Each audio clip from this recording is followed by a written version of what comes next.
Good morning, my dear students. Welcome again in YouTube class. I am Hirlal sir from MLP International School, Rajpura. And we are doing our textbook. And in this textbook, we are doing our poem, A Legend of the Northland. Sorry बेटा, थोड़ा गला खराब है. तो देखिए बेटा, हमने ये पोएम कंप्लीट कर ली है. और अब मैं इस पोएम के जो स्टैंजा जो है, 2 या 3 स्टैंजा हम इसके सोल्व करेंगे. क्या क्वेश्चन बन सकते हैं, राइम स्कीम के बारे में भी हम विशेष तौर पर बात करेंगे इसमें. ओके. तो देखिए, जो हमारी पोएम है a legend of the Northland is written by Phoebe Cary. Okay. Stanza number हम सेकंड ले रहे हैं बेटा. ये देखिए, सेकंड और थर्ड हमारे पास है. Once when the good Saint Peter lived in the world below and walked about it, perching just as he did, you know. तो हमने इसमें राइम स्कीम हमने देखी है. तो राइम स्कीम का बेटा मतलब होता है लय हमारे पास. तो इसमें हमने राइम स्कीम देखी. अगर आपको नहीं कराई गई तो मैं आपको बता दूँ, लास्ट वर्ड की ध्वनि देखी जाती है. जैसे पीटर ए हमारे पास आया तो हमने लिख दिया ए. बिलो ओ, तो ये हमारे पास आ गया B. Walked about it preaching, ये हमारे पास आ गया सी. बिलो, ये हमारे पास है नो. तो दोनों की सेम आवाज़ है, ये देख लीजिए. तो ये आ गया बी. ए बी और सी बी, ये हमारी बन गई राइम स्कीम. राइम वर्ड्स क्या हो गई, बिलो और नो. ठीक है. तो नेक्स्ट हम पढ़ते हैं आगे. देखिए, he came to the door of a cottage in travelling round the earth where a little women's was making cakes and baking them on the hearth. तो यहाँ पे राइम स्कीम अगर देखो तो ये दोनों मैच करें, दोनों राइम वर्ड्स हमारे पास है. तो ये भी है और ये भी है. कॉटेज ए आ गया और ये हमारे पास सी आ गया. तो राइम स्कीम हमारे पास सेम ही बनती है. तो देखिए बेटा, क्वेश्चन हमारे पास इसमें जो फर्स्ट राइज किया है, where and what for was Saint Peter walking. Poem आप लोगों ने पढ़ी है. सेंट पीटर जो है वो कहाँ और क्या, यानी कहाँ चल रहा था और क्या कर रहा था. तो Saint Peter was walking round the earth, यानी वो पृथ्वी के भ्रमण पर था. For the purpose of preaching, और उपदेश देता घूम रहा था. आंसर हमारा बन गया ये. What does the world below refer to. यहां पर देखिए, ये लिखा गया ना, lived in the world below, नीचे संसार. तो इसका मतलब क्या हुआ वर्ल्ड बिलो का. तो पोएम जब मैंने कराई तो इसका मतलब मैंने बताया बेटा अर्थ से लिया गया है. तो देखिए, the world below refers to the earth as distinct from the haven.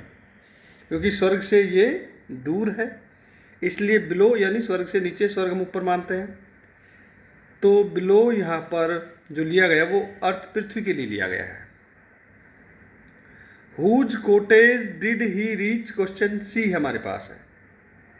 किसकी कुटिया पर वो पहुंचा, कौन, सेंट पीटर.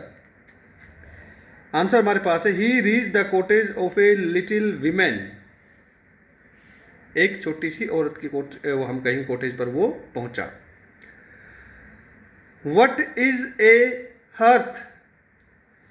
बेटा ये हमें जानते हैं चूल्हा है. तो चूल्हा क्या होता है, क्या कह रहा है. A hearth is a concrete area in which of fireplace where cakes और ब्रेड आर बेक्ड. जहाँ पर रोटी या हम कहेंगे केक्स जो है उनको सेका जाता है. तो ये विद क्वेश्चन आंसर आप लोगों ने अपनी कॉपी में इस स्टैंजा को करना है. एक स्टैंजा हम और करेंगे. देखिए, मैं क्लोज ले आता हूँ बिल्कुल. and being faint with fasting, for the day was almost done, he asked her from her store of cakes to give him a single one. So she made a very little cake, but as it baking lay, she looked at it and thought it seemed too large to give away. तो ये दोनों स्टैंडर लिए गए, दोनों स्टैंडर से question पूछे जाएंगे।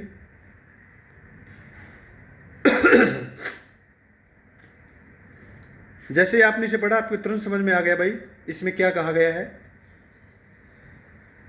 ये उस वक्त की बात है जब सेंट पीटर ने उससे एक केक मांगा कि भाई आप मुझे केक दीजिए, मुझे एक ही केक चाहिए, क्योंकि वो दिन भर की यात्रा से एक तो हम कहेंगे थके हुए थे और भूखे थे। तो उसने छोटा सा केक बनाया, लेकिन जैसे वो सेक रही थी तो उसे बहुत बड़ा वो दिखाई दिया। इन दोनों स्टेंजा में ये बात कही गई। तो क्वेश्चन देखते हैं क्या बनता है हमारे पास। क्वेश्चंस देखिए, why was Saint Peter fainting. कहते हैं सेंट पीटर जो है बेटा वो मूर्छित क्यों होने वाला था। आंसर हमारे पास क्या है, Saint Peter was nearly fainting. Saint Peter जो है लगभग मूर्छित ही होने वाला था, because he had been wandering about throughout the day preaching to people. क्योंकि पूरा दिन हो गया था उसने लोगों को उपदेश देते हुए। Now he was feeling hungry and weak. अब वो भूखा और कमजोर महसूस करने लग गया था।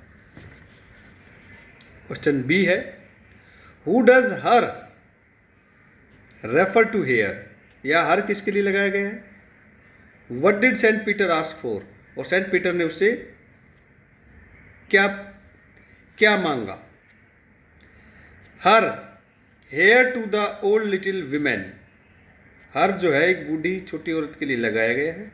Saint Peter asked her to give him a piece of cake, और सेंट पीटर ने उससे एक केक मांगा। क्वेश्चन सी हमारे पास है, what did she think about the piece of cake. जो केक का पीस था उसके बारे में उसने क्या सोचा। She thought that it was too long too large for purpose of giving. उसने सोचा अगर मैं इसे देती हूं तो ये मुझे बहुत बड़ा दिखाई देता है। Which poetic device has been used in line first. पहली लाइन में यानी पोएट की कौन सी फिगर यहां पर इस्तेमाल हो रही है, तो ये बेटा हमारे पास है एलिट्रेशन, फेंट विद फास्टिंग। फेंट विद फास्टिंग तो हमारा कंप्लीट हो गया है। इसमें एक बार राइम स्कीम हम देखेंगे। लास्ट में देखा फास्टिंग ए आ गया है, ऑलमोस्ट डन बी आ गया, कोई मैच नहीं है। केक सी आ गया है, डन और वन ये हमारे पास क्या बन गया है, ये बी आ गया है। तो राइम स्कीम सभी की सेम है। इसमें हमारे पास आ गया केक्स ए, ले बी, सीम्ड सी, ले और अवे दोनों सेम है। तो ए बी और सी बी ये हमारी राइम स्कीम है इसकी। तो आज की वीडियो में तो इतना ही। दोनों स्टेंजा आप लोगों ने अपनी नोटबुक में उतारना है और आप अपना काम समय पर करेंगे, ऐसे मैं उम्मीद करता हूँ। Thank you.